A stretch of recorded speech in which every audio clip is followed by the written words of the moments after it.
Assalamualaikum. Bertemu lagi dengan saya Winda Vidasari, CGP Angkatan 9 dari SLB Negeri Kundur, Kabupaten Karimun, Kepulauan Riau. Hari ini saya akan menjabarkan tentang demonstrasi kontekstual modul 2.3, yaitu tentang coaching dalam supervisi akademik, di mana rekan-rekan saya yaitu Pak Zuliarman dan Ibu Asmaul Husna. Tujuan pembelajaran khusus yaitu CGP dapat mempraktikkan coaching dengan CGP lain untuk membantu mengembangkan kompetensi coaching dengan menggunakan alur tirta pada konteks pembelajaran maupun keseharian. Coaching dalam supervisi akademik. Secara umum, coaching merupakan proses kolaborasi yang berfungsi pada solusi, berorientasi pada hasil dan sistematis. Peran coach adalah memfasilitasi peningkatan atas performa kerja, pengalaman hidup, pembelajaran diri, dan pertumbuhan pribadi dari coachee menurut Grant 1999. Selain coaching, metode pengembangan diri yang bisa dilakukan di sekolah adalah mentoring, konseling, fasilitasi, dan training. Tentunya terdapat perbedaan peran dan tujuan dalam setiap metode pengembangan diri tersebut. Dalam konteks pendidikan, coaching merupakan komunikasi pembelajaran yang dilakukan oleh guru dan murid. Pendidik sebagai pamong menuntut murid agar murid dapat menemukan kekuatan dalam dirinya, memberdayakan potensi dirinya, dan tidak kehilangan arah serta tidak membahayakan dirinya.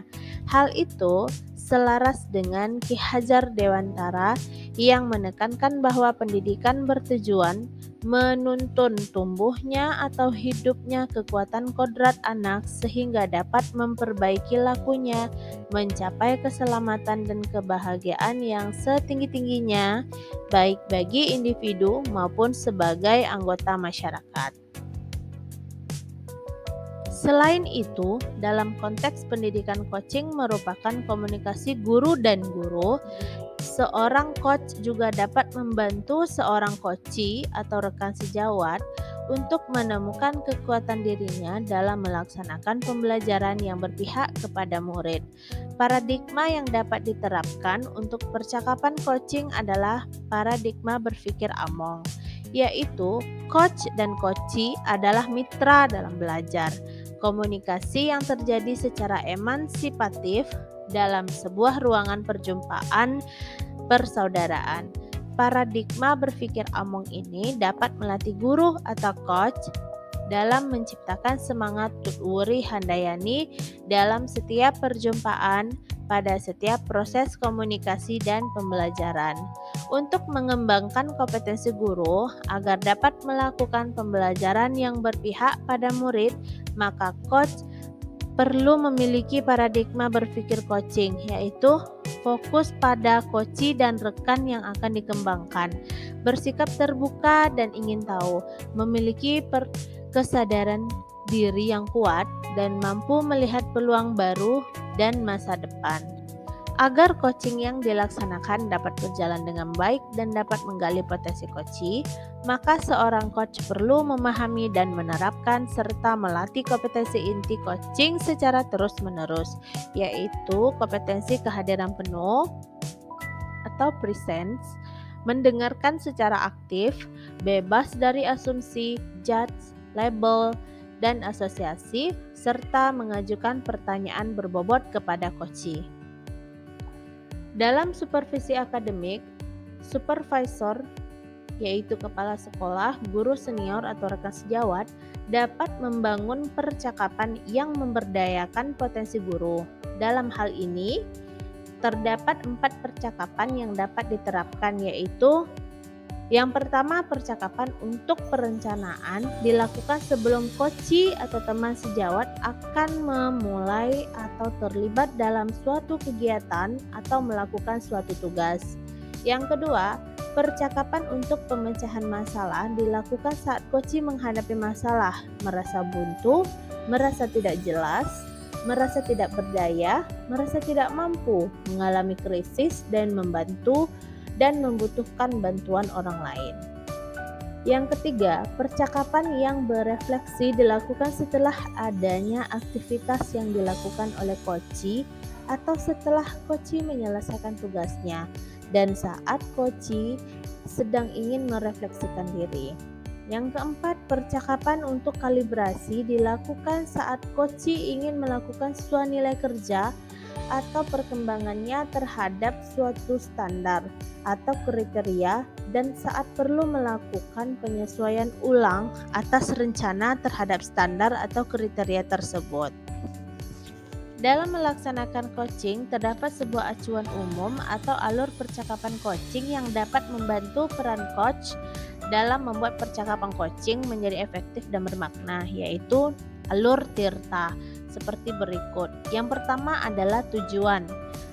Pada alur ini, coach dan coachee menyepakati tujuan pembicaraan yang akan berlangsung. Yang kedua, identifikasi. Pada alur ini, coach melakukan penggalian dan pemetaan situasi yang sedang dibicarakan dan menghubungkan dengan fakta-fakta yang ada pada saat sesi. Yang ketiga, rencana aksi. Pada alur ini, coach mengajukan pertanyaan-pertanyaan, mengembangkan ide atau alternatif solusi untuk rencana yang akan dibuat oleh coachee.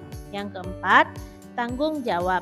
Pada alur ini, coachee membuat komitmen atas hasil yang dicapai dan untuk langkah selanjutnya. Supervisi akademik tidak berhenti setelah supervisor melaksanakan observasi. Namun, supervisi merupakan sebuah siklus yang berkesinambungan, yaitu meliputi 3 tahap berikut ini. Yang pertama adalah pra-observasi.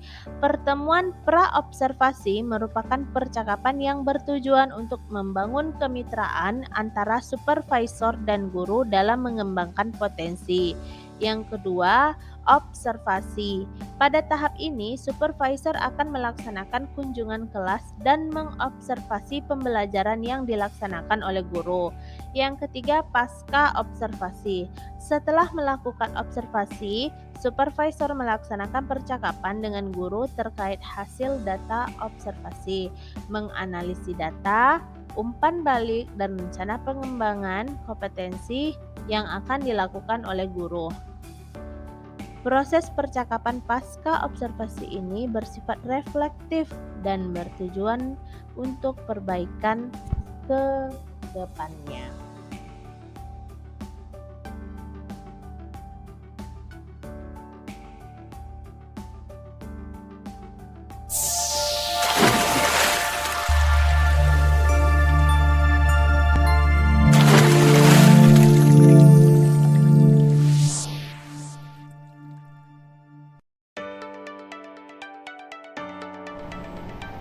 Assalamualaikum warahmatullahi wabarakatuh. Perkenalkan, nama saya Juliarman, CGP Angkatan 9, SMA Negeri Kudur, Kabupaten Karimun. Assalamualaikum warahmatullahi wabarakatuh. Perkenalkan, saya Winda Vidasari, CGP Angkatan 9 dari SMA Negeri Kundur, Kabupaten Karimun. Assalamualaikum warahmatullahi wabarakatuh. Perkenalkan, saya Asmaul Husna, CGP Angkatan 9 Kabupaten Karimun, Kepulauan Riau dari SMA Negeri 1 Kundur. Kami akan melaksanakan demonstrasi kontekstual modul 2.3 coaching dalam supervisi akademik. Salam guru penggerak. Tergerak, bergerak, dan menggerakkan.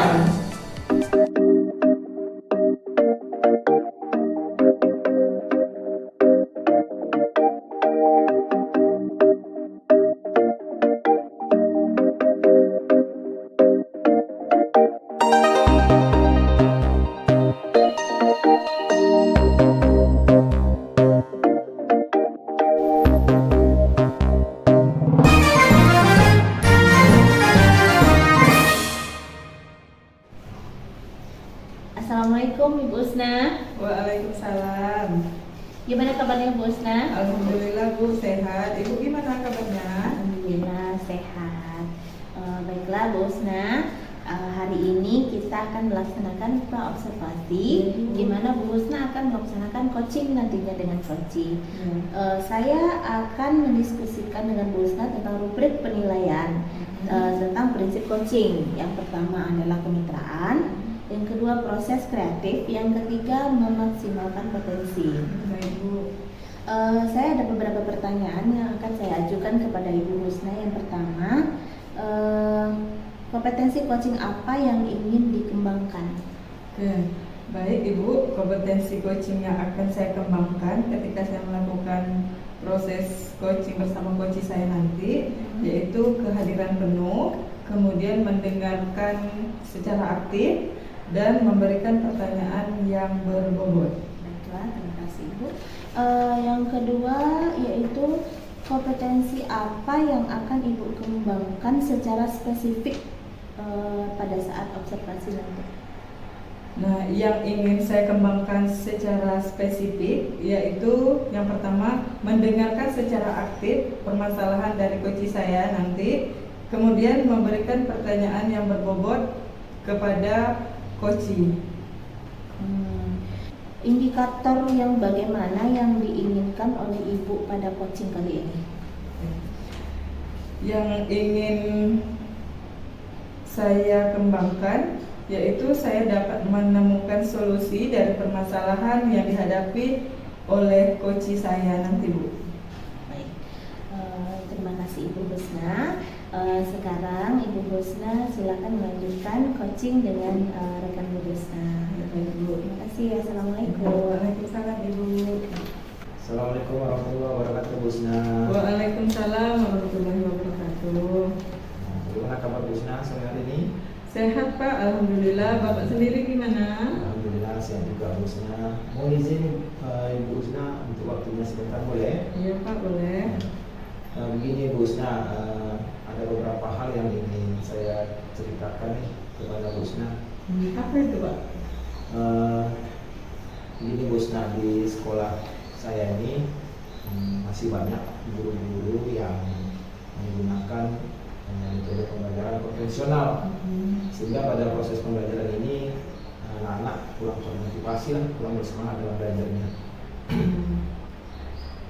Apa tujuan dari rencana yang sudah Bapak buat? Saya berharap nantinya guru-guru itu bisa menggunakan pembelajaran yang menarik, pembelajaran yang berverifikasi, sehingga anak-anak bisa termotivasi dalam proses pembelajaran terusnya. Nah, dari skala 1 sampai 10 nih Pak, Ya. di mana pencapaian tujuan Bapak? Dari skala 1 sampai 10, dari yang saya perhatikan di sekolah itu, untuk tingkat kemampuannya masih di level 6 lah harusnya. Ya. Oke. Apa saja hambatan yang mungkin menghalangi Bapak dalam meraih tujuan yang sudah Bapak rencanakan sebelumnya?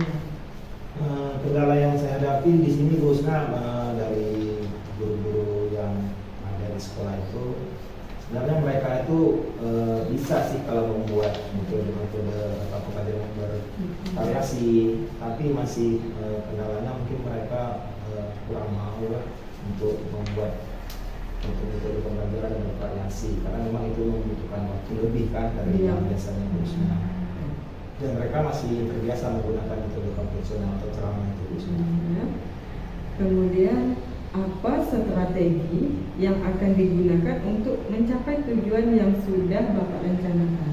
Ya, saya memiliki strategi, diantaranya mungkin untuk peningkatan pembelajaran guru-guru yang di sekolah ini, mungkin melalui metode mentoring ataupun pelatihan atau workshop pembuatan media-media pembelajaran, sehingga guru-guru yang di sekolah ini sudah mahir membuat media-media pembelajaran tersebut. Oke, jangka waktu yang digunakan dalam pencapaian tujuan ini berapa lama Pak? Ya, untuk membuat proses ini berjalan sesuai dengan yang saya inginkan, ya paling tidak ini membutuhkan waktu yang cukup banyak ya Bu Husna. Seperti mentoring, workshop atau pelatihan itu kan kita membutuhkan persiapan. Nah, Tapi yang saya pikirkan yang bisa dilaksanakan dalam waktu singkat ini adalah metode mentoring. Artinya kan misalnya saya nih bisa membantu teman sejawat menunjukkan atau memberikan materi sehingga mereka pun lebih waktunya tidak butuh terlalu lama untuk mempersiapkan itu semua. Nah, kemudian apa komitmen yang Bapak buat untuk rencana? Ya, komitmen yang saya harapkan di sini kedepannya guru-guru itu sudah bisa menggunakan media-media yang bervariasi sehingga anak-anak bisa termotivasi dalam belajar, sehingga anak-anak tidak bosan dalam belajar. Dan skala yang saya harapkan ke depan ini dari yang tadinya 6, saya berharap itu minimal 1 bulan ke depan itu sudah bisa mampu mencapai ke titik 8 lah. Ada perubahan. Ya, ada perubahan sehingga guru-guru terbiasa menggunakan ini. Memang untuk memulainya terkadang sulit Bu Husna. Baik Pak. Nah, kemudian siapa dan apa yang membuat Bapak bertahan dalam menjaga komitmen Bapak? Nah, seperti ini Bu Husna. Komitmen saya tuh sangat berharap sekali guru-guru di sekolah itu bisa berkembang dengan pesat, bisa maju, terus mengikuti perkembangan zaman. Nah, memang di sini dalam mewujudkan keinginan saya atau strategi ini memang keterlibatan pihak sekolah, warga sekolah itu sudah pasti, terutama dari pihak kepala sekolah, agar kepala sekolah juga bisa mendukung komitmen yang saya inginkan seperti ini Bu Husna. Terus Pak, bagaimana tindak lanjut yang akan dilakukan setelah coaching ini? Nah, tindak lanjut yang akan saya lakukan yang pertama itu saya akan berkomunikasi, berkolaborasi dengan kepala sekolah dalam mewujudkan rencana atau strategi-strategi saya ke depannya Bu Husna. Nah baik Pak, dari percakapan kita hari ini apa yang Bapak rasakan? Ya, dari percakapan hari ini saya merasa lega, senang bahwasanya permasalahan-permasalahan yang saya hadapi ini sudah kebayang nih terus ke depannya strategi apa yang akan saya lakukan untuk mengatasi permasalahan-permasalahan yang saya hadapi sebelumnya Bu Husna. Baik Pak, saya rasa pertemuan kita cukup sampai di sini. Intinya itu adalah kalau pembelajaran murid itu dari guru tadi ya. Jadi cara Bapak menemukan solusi itu baik sekali, mengajak para guru itu meningkatkan potensinya ya. Jadi memang keberhasilan kita di dalam kelas itu dimulai dari diri kita seorang guru sehingga anak itu nyaman dalam belajar ya Pak ya. Baik, saya tunggu perkembangan selanjutnya dari Bapak ya. Saya Bu Husna, nanti seandainya ini sudah berjalan dengan baik sesuai dengan rencana saya akan menginformasikan kembali dengan Bu Husna. Kita akan ngobrol lagi. Baik ya Pak. Baik. Nah, jadi saya rasa ini saja dulu ya Pak ya. Saya akhiri. Assalamualaikum warahmatullahi wabarakatuh. Waalaikumsalam warahmatullahi wabarakatuh. Terima kasih Bu Husna. Iya Pak, sama-sama. Assalamualaikum warahmatullahi wabarakatuh. Waalaikumsalam warahmatullahi wabarakatuh Ibu. Bu Husna, saya sudah mengamati proses coaching Bu Husna tadi. Saya punya beberapa pertanyaan yang akan saya ajukan kepada Bu Husna. Yang pertama, apa saja yang Ibu sudah lakukan saat coaching terkait indikator ketercapaian yang diinginkan? Dari proses coaching yang sudah saya lakukan tadi, saya sudah melakukan dengan alur tirta Bu, di mana alur tirta itu terdiri dari tujuan, identifikasi, rencana aksi, serta tanggung jawab sehingga coach dapat menemukan solusi yang dihadapi. Oke, baik. Izinkan saya menyampaikan hasil dari yang saya amati ya Bu Husna. Pelaksanaan coaching yang telah Bu Husna laksanakan tadi sudah berjalan dengan baik. Bu Husna sudah bisa menggali potensi yang ada pada coach Bu Husna dengan menggunakan alur tirta. Nah, pertanyaan yang kedua nih Bu Husna, potensi apa lagi yang ingin Bu Husna kembangkan berdasarkan hasil coaching yang sudah dilakukan? Baik Ibu, kompetensi yang ingin saya kembangkan adalah memahami proses coaching dengan menggunakan alur tirta dan prinsip coaching agar coach saya bisa menemukan solusi dari masalah yang ia hadapi. Baik, terima kasih Bu Husna. Semangat terus ya Bu Husna. Ya Bu. Assalamualaikum warahmatullahi wabarakatuh. Waalaikumsalam warahmatullahi wabarakatuh.